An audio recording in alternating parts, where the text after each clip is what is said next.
السلام علیکم۔ میں نے اس کے نزدیک پہنچ کر بآواز بلند سلام کیا۔ وعلیکم السلام ملک صاحب۔ اس نے خوش دلی سے میرے سلام کا جواب دیا اور اپنا اسٹول میرے لیے خالی کرنے کے بعد اسے صاف کرتے ہوئے محبت بھرے لہجے میں بولا، ست بسم اللہ سرکار، آپ میرے روزگار کے اڈے پر تشریف لائے۔ آپ آرام سے اسٹول پر بیٹھ جائیں، میں چند تازہ پھل آپ کی خدمت میں پیش کرتا ہوں۔ یامین، میں یہاں بیٹھنے آیا ہوں اور نہ ہی اپنی خدمت کروانے، میں نے دو ٹوک انداز میں کہا۔ اس وقت میں ڈیوٹی پر ہوں، بس کھڑے کھڑے تم سے چند باتیں کروں گا اور واپس چلا جاؤں گا۔ باتیں بیٹھ کر بھی تو ہو سکتی ہیں ملک صاحب، اس نے اپنا سے لبریز لہجے میں کہا، اور اگر آپ میری دکان کی سوغات کو چکھ لیں گے تو اس سے آپ کی ڈیوٹی متاثر نہیں ہوگی۔ میں نے کوئی جرم نہیں کیا جناب، اس لیے میرے نذرانے کو رشوت نہیں، تحفہ سمجھ کر ہی قبول کر لیں۔ میں لاجواب سا ہو کر چوبی اسٹول پر بیٹھ گیا۔ یامین جٹ نے درجن بھر چتی والے شہد سے زیادہ میٹھے کیلے اور چٹے امرود میرے سامنے رکھ دیے۔ آئندہ 5 منٹ میں نے 1 امرود اور 2 کیلے کھانے کے دوران میں یامین جٹ کو اجمالاً تازہ ترین صورتحال سے آگاہ کرنے کے بعد گہری سنجیدگی سے کہا، یامین، تم پورا دن لاری اڈے پر موجود رہ کر پھل فروخت کرتے ہو، یہاں پر رکنے والی بسوں اور ویگنوں وغیرہ سے اترنے اور سوار ہونے والے مسافروں کو تم دیکھتے ہو۔ اپنے ذہن پر زور دے کر یاد کرنے کی کوشش کرو اور مجھے بتاؤ کہ کیا 10 اکتوبر کی صبح تم نے نائک عادل حسین کو شیخو پورہ جانے والی کسی بس پر سوار ہوتے دیکھا تھا؟ لمحے بھر کو رک کر میں نے ایک بوجھل سانس خارج کی اور پھر کہا، عادل حسین کی پراسرار گمشدگی کا قصہ تو میں تمہیں سنا ہی چکا ہوں۔ جی ملک صاحب، وہ ٹھہرے ہوئے لہجے میں بولا، میں فوجی عادل حسین کو اچھی طرح جانتا ہوں جناب۔ وہ سال میں ایک بار چھٹی گزارنے اپنے گھر آتا ہے۔ وہ جب بھی سانگلہ ہل کے لاری اڈے پر بس سے اترتا ہے تو اپنے گھر والوں کے لیے میری دکان سے پھل فروٹ ضرور خریدتا ہے، اور جب واپس اپنی ڈیوٹی پر جا رہا ہوتا ہے تو بس پر سوار ہونے سے پہلے وہ مجھ سے دعا سلام ضرور کرتا ہے۔ اس مرتبہ بھی جب وہ آیا تھا تو اس نے مجھ سے ملاقات کی تھی۔ میری خیریت پوچھنے کے علاوہ اس نے کیلے، امرود اور سیب وغیرہ بھی خریدے تھے۔ میں تو یہی سمجھ رہا تھا کہ وہ ابھی تک گاؤں ہی میں ہے، لیکن آپ نے اس کی گمشدگی کی جو کہانی سنائی ہے اس نے مجھے پریشان کر دیا ہے۔ اگر یہ فرض بھی کر لیا جائے، اس نے پرسوچ انداز میں کہا، پھر اپنی بات مکمل کرتے ہوئے بولا، فرض کریں اب کی بار میں اسے بس پر سوار ہوتے نہیں دیکھ سکا اور وہ بھی مجھ سے علیگ سلیگ کرنا بھول گیا ہو، لیکن فکر کی بات یہ ہے کہ وہ اچانک کہاں غائب ہو گیا۔ آپ نے بتایا ہے کہ فوجیوں کی تحقیق اور تفتیش کے مطابق وہ اپنی ڈیوٹی پر نہیں پہنچا اور یہاں سے وہاں تک وہ کہیں بھی نہیں پایا گیا، تو پھر وہ گیا کہاں؟ جبکہ اس کے چھوٹے بھائی ماجد حسین کا دعویٰ ہے کہ اس نے اپنے فوجی بھائی کو بس پر سوار کرایا تھا۔ یامین، یہی تو سب سے بڑی الجھن ہے، میں نے رسان بھرے لہجے میں کہا۔ پھر اس کی آنکھوں میں دیکھتے ہوئے میں نے استفسار کیا، کیا تمہیں پکا یقین ہے کہ 10 دن پہلے تم نے عادل حسین کو شیخو پورہ جانے والی بس پر چڑھتے نہیں دیکھا تھا؟ جی، مجھے 16 آنے پکا یقین ہے، وہ ٹھوس انداز میں بولا۔ میرا حافظہ مجھے دھوکہ نہیں دے سکتا، اور تم اس بات پر بھی جمے ہوئے ہو کہ 10 اکتوبر کی صبح نائک عادل حسین کا چھوٹا بھائی ماجد بھی تمہیں لاری اڈے پر کہیں نظر نہیں آیا؟ میں نے پوچھا۔ جی بالکل، یہی حقیقت ہے، وہ پورے یقین سے بولا۔ اگر میں نے اس دن فوجی کو کسی بس پر چڑھتے دیکھا ہوتا یا ماجد مجھے یہاں نظر آتا تو میں آپ کو اس کے بارے میں ضرور بتا دیتا۔ یامین جٹ سے ہونے والی گفتگو نے مجھے گہری سوچ میں مبتلا کر دیا تھا۔ میں تو یہاں اس معاملے کو سلجھانے آیا تھا، مگر میرے اس مختصر دورے نے کیس کو مزید الجھا دیا تھا۔ میں یامین جٹ کو ایک عرصے سے جانتا تھا اور اس کی فطرت اور عادت سے بھی بخوبی واقف تھا۔ اسے مجھ سے جھوٹ بولنے کی ضرورت نہیں تھی۔ ٹھیک ہے یامین، میں اٹھ کر کھڑا ہو گیا اور بھوجل آواز میں کہا، تمہارے تعاون کا شکریہ۔ اس سلسلے میں اگر تمہیں کوئی اہم بات پتہ چلے تو مجھے بتانا، سمجھ گئے نا میں کیا کہہ رہا ہوں؟ جی ملک صاحب، وہ اس بات میں گردن ہلاتے ہوئے جلدی سے بولا، آپ ایک کام کیوں نہیں کرتے؟ میں نے بے ساختہ پوچھا، کون سا کام؟ سانگلہ ہل سے شیخو پورہ کے درمیان ایک بڑا قصبہ پڑتا ہے جس کا نام مانا والا ہے۔ وہ وضاحت کرتے ہوئے بولا، سانگلہ ہل سے مانا والا کا فاصلہ لگ بھگ 25 میل ہے۔ یوں سمجھ لیں کہ یہاں سے نکلنے والی بس کم و بیش 1 گھنٹے میں مانا والا تک پہنچ جاتی ہے۔ یہ سب میں اس لیے جانتا ہوں کہ میں کئی بار سانگلہ ہل سے مانان والا جا چکا ہوں۔ وہاں میرے چند رشتے دار رہتے ہیں اور میں نے یامین جٹ کو مزید بولنے سے روک دیا اور سوال کیا، تم مجھے مانا والا اور اپنے رشتے داروں کے بارے میں کیوں بتا رہے ہو؟ ان باتوں کا گم شدہ نائک عادل حسین سے کیا تعلق واسطہ ہے؟ میں اسی طرف آ رہا تھا ملک صاحب، وہ شاکی نظر سے مجھے دیکھتے ہوئے بولا، آپ نے بیچ میں ہی مجھے روک دیا۔ تم دوبارہ چل پڑو یامین اور اسی طرف آ جاؤ جہاں آنا چاہتے تھے۔ اب میں تمہیں نہیں روکوں گا، شاباش، شروع ہو جاؤ، میں نے قدرے بیزار لہجے میں کہا۔ ایک بار فوجی نے مجھے باتوں باتوں میں ہی بتایا تھا کہ اس کی بیوی کا تعلق بھی مانان والا سے ہے، یامین نے جواب دیا۔ یہ بھی تو ہو سکتا ہے کہ اس دن فوجی اپنے سسرالی رشتے داروں سے ملنے کے لیے مانا والا کے بس اسٹاپ پر اتر گیا ہو۔ میرا خیال ہے کہ آپ کو مانان والا جا کر فوجی کے بارے میں پوچھ تاچھ کرنا چاہیے۔ فوجی سے یامین جٹ کی مراد نائک عادل حسین تھی۔ اگرچہ اس کی صلاح میں زیادہ دم نہیں تھا، لیکن پھر بھی میں نے اس کے سمجھائے ہوئے نقطے کو اپنے ذہن میں محفوظ کر لیا اور معتدل انداز میں کہا، یامین، اس مشورے کا شکریہ۔ اگر ضرورت محسوس ہوئی تو میں مانا والوں کو بھی چیک کروں گا، لیکن مجھے نہیں لگتا کہ عادل حسین 10 اکتوبر کے دن بس سے اتر کر اپنی سسرال چلا گیا ہو۔ آپ کو ایسا کیوں نہیں لگتا ملک صاحب؟ اس نے میری بات پوری ہونے سے پہلے ہی سوال داغ دیا۔ اس کی یہ قطع کلامی مجھے پسند تو نہیں آئی، تاہم میں نے متحمل لہجے میں کہا، اس کی 2 وجوہ ہیں یامین۔ میں نے بات ادھوری چھوڑ کر ایک گہری سانس خارج کی، پھر سلسلہ کلام کو جاری رکھتے ہوئے ان الفاظ میں اضافہ کر دیا۔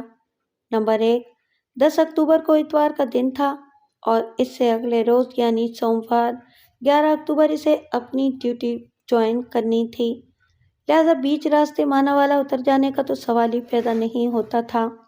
نمبر 2، فرض کرو وہ کسی ضروری کام سے مانا والا اتر بھی گیا تھا تو وہ وہاں زیادہ دنوں تک ٹھہر نہیں سکتا تھا، جبکہ اس کی گمشدگی کو آج 10 دن گزر چکے ہیں۔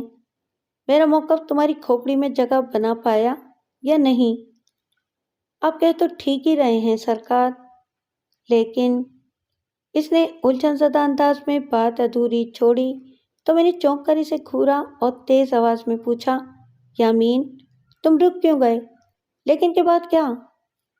میرے منہ میں خاک ملک صاحب، وہ عجیب سے لہجے میں بولا، یہ بھی تو ہو سکتا ہے کہ مانا والا کے بس اسٹاپ پر اترنے کے بعد فوجی کے ساتھ کوئی اونچ نیچ ہو گئی ہو اور وہ اپنی سسرال پہنچ ہی نہ پایا ہو۔ اتنا کہہ کر وہ خاموش ہو گیا اور سہمی ہوئی نظر سے مجھے دیکھنے لگا، جیسے میں اس کی وضاحت کو کوئی سنگین جرم قرار دیتے ہوئے اسے جیل میں ڈال دوں گا۔ حالانکہ میرا ایسا کوئی ارادہ نہیں تھا کہ یامین نے نہ دانستگی بلکہ سادگی میں بھی مجھے ایک اہم زاویے پر سوچنے کی دعوت دے ڈالی تھی، گویا وہ اپنی بے خبری میں دور کی کوڑی لایا تھا۔ تمہاری بات میں وزن تو ہے یامین، میں نے اس کے چہرے پر نگاہ جما کر کہا، میں تمہارے مشورے کو ذہن میں رکھتے ہوئے مانا والا کو بھی ضرور چیک کروں گا، لیکن تم مجھے ایک بات تو بتاؤ۔ میں نے ڈرامائی انداز میں بات ادھوری چھوڑی تو اس نے اضطراری لہجے میں دریافت کیا، کون سی بات ملک صاحب؟ یہی کہ تمہارے اندر تو کسی پولیس والے کی روح بسی ہوئی ہے۔ تم نے ابھی گمشدہ نائک کے حوالے سے مانا والا میں اسے کوئی حادثہ پیش آنے والی جو بات کی ہے، اس انداز میں کسی پولیس والے یا سراغ رساں اور یا پھر کسی شاطر جاسوس ہی کا دماغ سوچ سکتا ہے۔ تم اس ٹھہرے پر نہیں بلکہ پولیس ڈپارٹمنٹ میں ہونا چاہیے۔ اس عزت افزائی کا شکریہ ملک صاحب، وہ انکسار بھرے لہجے میں بولا۔ بس ایک بات میرے ذہن میں آئی، اور میں نے آپ سے کہتی باقی جو جہاں ہے وہ وہیں پر ٹھیک ہے۔ یامین جٹ نے اپنی بات کے اختتام پر میری طرف دیکھا۔ میں نے یامین جٹ کا شکریہ ادا کیا اور اسے اس کے مقام پر چھوڑ کر تھانے آ گیا، اور اس سوچ کے ساتھ کہ اس کے مشورے کو نظر انداز نہیں کیا جا سکتا۔ 21 اکتوبر بروز جمعرات کی صبح میں نے کانسٹیبل رب نواز کو اپنے ساتھ لیا اور ہم نزدیکی گاؤں کی جانب روانہ ہو گئے، اس گاؤں کی طرف جہاں گمشدہ نائک کا خاندان آباد تھا۔ اس وقت ہم گھوڑوں پر سوار تھے اور کاتک کی وہ صبح بڑی سہانی اور خوشگوار تھی۔ میرے تھانے سے عادل حسین کے گاؤں تک کا 1.25 میل کا وہ راستہ کچا اور ناہموار تھا، اور بیچ میں ایک جگہ ویران علاقہ بھی آتا تھا جو پیچھے جنگل کے ساتھ جڑا ہوا تھا۔ مذکورہ جنگل اپنی حجم، جسامت اور رقبے کے لحاظ سے کافی دور تک پھیلا ہوا تھا، اور اس کے بارے میں عجیب و غریب کہانیاں بھی سننے کو ملتی تھیں۔ رب نواز، تمہارا اس جنگل کے بارے میں کیا خیال ہے؟ میں نے اپنے ساتھی کانسٹیبل سے پوچھا۔ میں نے سنا ہے کہ وہ خاصی بھاری جگہ ہے، اس طرف جو بھی جاتا ہے پھر واپس نہیں آتا۔ آپ نے بالکل ٹھیک سنا ہے ملک صاحب، رب نواز نے گہری سنجیدگی سے جواب دیا۔ بڑے بوڑھے بتاتے ہیں کہ اس جنگل پر جنات کا قبضہ ہے، اس لیے کوئی ادھر کا رخ نہیں کرتا۔ یہ جنگل کے ساتھ زمین کا جو ویران ٹکڑا ہے، اسی کی وجہ سے یہ کچا راستہ بھی چل رہا ہے۔ اگر جنگل اس راستے کے ساتھ جڑا ہوا ہوتا تو کوئی بھی انسان ادھر سے گزرنے کا تصور بھی نہ کرتا۔ تو تم اس جنگل سے منسوب جنات والی کہانی پر یقین رکھتے ہو؟ میں نے سرسری انداز میں پوچھا۔ میں کیا، سبھی یقین رکھتے ہیں ملک صاحب، اس نے سراسیمہ لہجے میں کہا۔ اس کا مطلب ہے کہ تم بھی جنات والی کہانی سے خوف زدہ ہو، میں نے کہا۔ اگر میں نے کبھی اس جنگل کے اندر کسی کارروائی کا پروگرام بنا لیا تو تم تو میرا ساتھ نہیں جاؤ گے؟ سچی بات تو یہ ہے کہ فی الحال میرا ایسا کوئی ارادہ نہیں تھا۔ اس قسم کی کئی ایک کہانیاں میں نے بھی مختلف لوگوں سے سن رکھی تھیں، لیکن ابھی تک میرے تھانے میں اس جنگل کے حوالے سے کوئی پراسرار یا ہلاکت خیز رپورٹ درج نہیں کرائی گئی تھی، لہٰذا ان بے بنیاد قصوں کو چیک کرنے کی ضرورت نہیں تھی۔ تو کیا آپ اس جنگل میں جانے کی بات کر رہے ہیں؟ رب نواز نے ڈرے سہمے لہجے میں مجھ سے پوچھا۔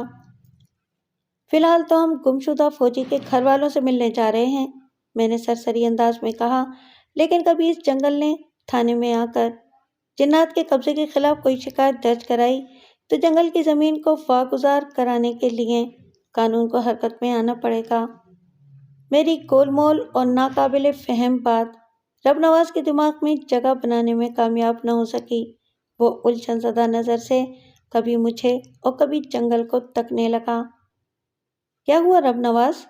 میں نے اس کی خیریت دریافت کرنے والے انداز میں پوچھا۔ تم فکر مندی سے جنگل کی طرف کیوں دیکھ رہے ہو؟ کیا تمہیں وہاں کوئی جن وغیرہ نظر آ رہا ہے؟ میری بات سن کر واقعتاً اس کے چہرے کا رنگ اڑ گیا تھا اور اس کی آنکھوں میں مجھے حد درجہ دہشت دکھائی دے رہی تھی۔ میرے سوال کے جواب میں اس نے سراسیمہ لہجے میں کہا، نہیں ملک صاحب، میں کسی جن کو دیکھ کر نہیں بلکہ آپ کی بات کے سبب پریشان ہو گیا ہوں۔ کیا کبھی کوئی جنگل بھی تھانے آ کر رپورٹ درج کراتا ہے؟ عموماً ایسا ہوتا تو نہیں ہے، لیکن اس طور سوچنے میں کوئی قباحت بھی نہیں، میں نے ایک بار پھر غیر واضح انداز میں کہا۔ تمہیں فکر مند ہونے کی ضرورت نہیں، میں ہوں نا سب سنبھالنے کے لیے۔ ملک صاحب، کیا آپ جنات کے وجود پر یقین نہیں رکھتے یا پھر اتنے بہادر ہیں کہ آپ کو اس ناری مخلوق سے ڈر نہیں لگتا؟ اس کے دل کی بات زبان پر آ ہی گئی۔ میں آپ کو اور آپ کی باتوں کو سمجھ نہیں پا رہا۔ جو بات سمجھ شریف میں ٹھیک سے بیٹھ نہ رہی ہو، اس کے لیے دماغ نہیں کھپانا چاہیے رب نواز، میں نے ٹھہرے ہوئے لہجے میں کہا۔ ویسے تمہاری اطلاع کے لیے بتا دوں کہ میں اللہ کی تخلیق کردہ نوری، خاکی، ناری، آبی اور بادی ہر مخلوق پر یقین رکھتا ہوں، لیکن ان مخلوقات سے منسوب بے بنیاد، غیر منطقی اور من گھڑت کہانیاں مجھے متاثر نہیں کرتیں۔ شاید میری بہادری کی یہی وجہ ہے۔ ارے، میں نے چونک کر لمحاتی توقف کیا اور بے خوشگوار لہجے میں اپنی بات مکمل کر دی۔ لگتا ہے ہم فوجی کے گاؤں پہنچ گئے ہیں۔ کچے مکانات اور ڈھور ڈنگر نظر آنے لگے ہیں۔ آپ ٹھیک کہہ رہے ہیں ملک صاحب، وہ تائیدی انداز میں بولا۔ بات چیت میں پتہ ہی نہیں چلا اور ہم اپنی منزل پر بھی پہنچ گئے۔ میں نے رب نواز کے بیان پر کوئی تبصرہ نہیں کیا۔ اس کیس کے بیان میں کسی خاص وجہ کے سبب میں نے لاپتہ نائک صاحب کے گاؤں کا نام ظاہر نہیں کیا۔ آپ اسے میری ایک پیشہ ورانہ مجبوری سمجھ لیں۔ ویسے سانگلہ ہل میں بسنے والے سمجھ چکے ہوں گے، اور جو خواتین و حضرات سانگلہ ہل کبھی نہیں گئے، وہ مذکورہ گاؤں کا نام چک بتی فرض کر لیں۔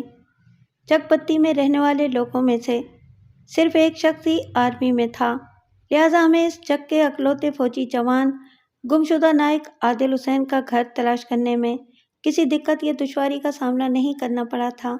ہم نے اپنے گھوڑے مکان کے باہر ایک چھتنار درخت کے نیچے باندھے اور گھر والوں کی اجازت حاصل کرنے کے بعد مکان کے اندر داخل ہو گئے۔ اس روز عادل حسین کے باپ ساجد حسین نے اپنی پرچون کی دکان نہیں کھولی تھی۔ اس نے بڑے احترام کے ساتھ ہمیں گھر کی بیٹھک میں پہنچانے کے بعد ہماری خاطر تواضع کے حوالے سے لب کشائی کا ارادہ کیا ہی تھا کہ میں نے دو ٹوک اور مضبوط الفاظ میں کہا، چاچا، کسی تکلف کی ضرورت نہیں، ہم ابھی تھانے سے بڑا تگڑا ناشتہ کر کے نکلے ہیں، ہمیں فی الحال کسی شے کی طلب نہیں ہے۔ تھانے دار صاحب، آپ پہلی مرتبہ میرے غریب خانے پر تشریف لائے ہیں، ساجد حسین نے نرم لہجے میں کہا۔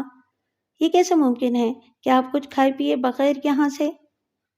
ساجد حسین، میں پہلی دفعہ ضرور تمہارے گھر آیا ہوں، مگر یہ آخری بار نہیں ہے، میں نے اس کی بات مکمل ہونے سے پہلے ہی سپاٹ آواز میں کہا۔ میرا تم سے یہ وعدہ ہے کہ جب میں تمہارے فوجی بیٹے کی پراسرار گمشدگی کا راز جان جاؤں گا تو تمہارے ہاں دعوت کھانے ضرور آؤں گا۔ لاپتہ عادل حسین کی بازیابی کی خوشی میں میرے ان منطقی اور فیصلہ کن الفاظ کے بعد ساجد حسین کے پاس مزید کچھ کہنے کی گنجائش نہیں رہی تھی، سو اس نے میری تجویز نما اعلان پر ساتھ کیا اور شکست خوردہ لہجے میں بولا، جو آپ کا حکم تھانے دار صاحب۔ بیٹھک میں اس وقت ساجد حسین کی گھر والی شگفتہ بی بی بھی موجود تھی۔ اس نے روحانسی آواز میں مجھ سے پوچھا، تھانے دار صاحب، آپ نے میرے عادل کا کوئی اتا پتہ لگایا؟ شگفتہ بی بی کی عمر 50 سے زیادہ تھی۔ وہ عام سی شکل و صورت کی مالک ایک گھریلو دیہاتن تھی، جس کے انداز و اطوار میں ایک خاص قسم کی سادگی اور معصومیت پائی جاتی تھی۔ تمہارے فوجی جوان نائک صاحب کا اتا پتہ تو یہ ہے کہ وہ 10 اکتوبر کی صبح یہاں سے روانہ تو ہوا تھا، لیکن اپنی منزل پر پہنچنے میں کامیاب نہیں ہو سکا۔ میں نے معتدل انداز میں اس کے سوال کا جواب دیا۔ باقی جہاں تک اس کی پتہ ہونے کا معاملہ ہے تو میں اسی سلسلے میں نکلا ہوا ہوں۔ آپ لوگوں کو مجھ پر نہ صرف بھروسہ کرنا ہوگا بلکہ میرے ساتھ بھرپور تعاون کرنا بھی تمہاری ذمہ داری ہے۔ تھانے دار صاحب، کل صبح آپ نے مجھ سے جو بھی سوال کیا میں نے اس کا بالکل ٹھیک ٹھیک جواب دیا تھا، ساجد حسین نے دکھی لہجے میں کہا۔ اس سے زیادہ ہم آپ کے ساتھ اور کیا تعاون کریں سرکار؟ ساجد حسین کل کی بنسبت آج قدرے سنبھلا ہوا نظر آ رہا تھا۔ پچھلے 24 گھنٹے میں اس نے اپنے بکھرے ہوئے حواس کو قابو میں لانے کی اچھی کوشش کی تھی۔ ساجد حسین، تمہارا تعاون کسی امانت کی طرح میرے ذہن کے ایک گوشے میں محفوظ پڑا ہے، اسی لیے آج میں تم سے ایک سوال بھی نہیں کروں گا۔ ہاں، اگر تم خود ہی کوئی نئی اور اہم بات بتانا چاہو تو میں پوری توجہ سے تمہیں سنوں گا، کیونکہ تمہارے بیٹے کو جلد سے جلد ڈھونڈ نکالنا میری پہلی ترجیح ہے۔ اور یہ بھی بتا دوں، میں نے لمحاتی توقف کے بعد ایک گہری سانس لی اور کہا، آج میں تمہاری گھر والی، تمہاری بہو اور تمہارے بیٹے ماجد حسین سے پوچھ تاچھ کرنے آیا ہوں۔ شگفتہ بی بی تو میرے سامنے بیٹھی ہے، تم جلدی سے عادل حسین کی بیوی اور ماجد حسین کو یہاں بلا لو تاکہ میں اپنا کام شروع کر سکوں۔ ماجد تو کہیں باہر نکلا ہوا ہے، ساجد حسین نے بتایا، اور میری بہو زاہدہ گھر کے اندر موجود ہے۔ میں زاہدہ کو یہاں بھیجتا ہوں اور ماجد کو بھی ڈھونڈ کے لاتا ہوں۔ وہ اٹھ کر کھڑا ہو گیا اور بیٹھک کے دروازے کی جانب بڑھتے ہوئے کہا،